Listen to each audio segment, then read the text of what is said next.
shall I say this? How are you going to put this in? Let me just say it and see what you think. One of the things I struggled with all throughout my career and subsequent life, actually, were the knock-on effects from being sexually abused when I was a child. It left me with a lack of self-esteem, which made me want to prove myself all the time and made me driven. Brian Moore, first capped last season. In sport, it was rewarded because it meant you kept going. It meant you kept trying harder than anyone else to prove yourself, to make sure that you weren't the sort of person that you felt like.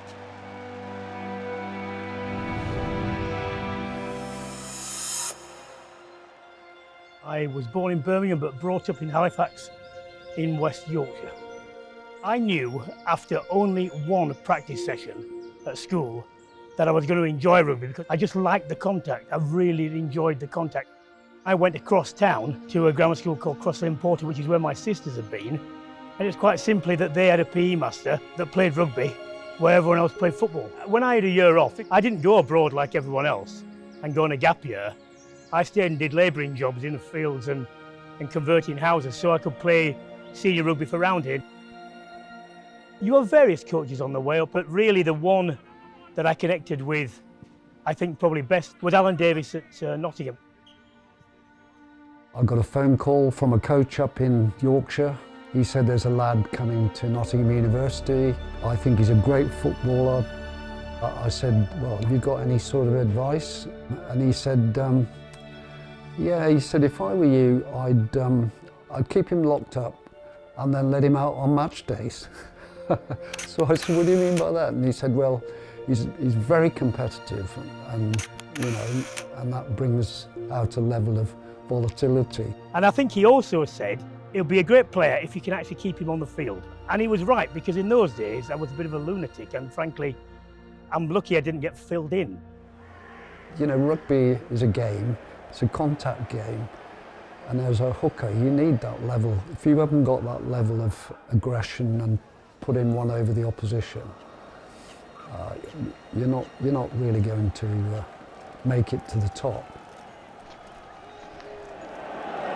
There are so many memories from an England career.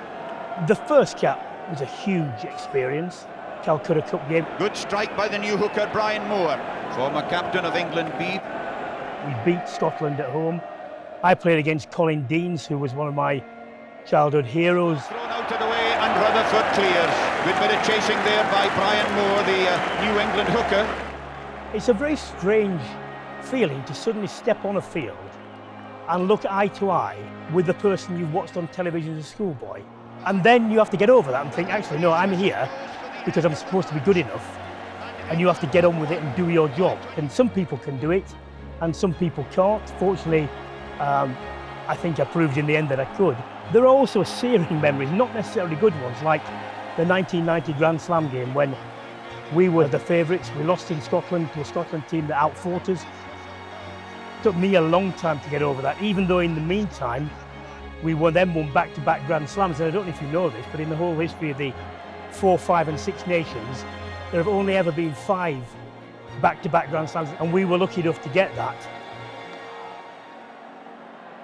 I'm not articulate enough to tell you how I felt when I first pulled on an England jersey. And indeed, actually, every other subsequent time I did it. I didn't understand the loss when I took it off for the last time against France. I just sort of threw it down on the floor. It was not until later that I realised I was going to do that for the last time. And had I realised that, I mean, I might have been a bit more reverential, but I wish I could give you a better answer.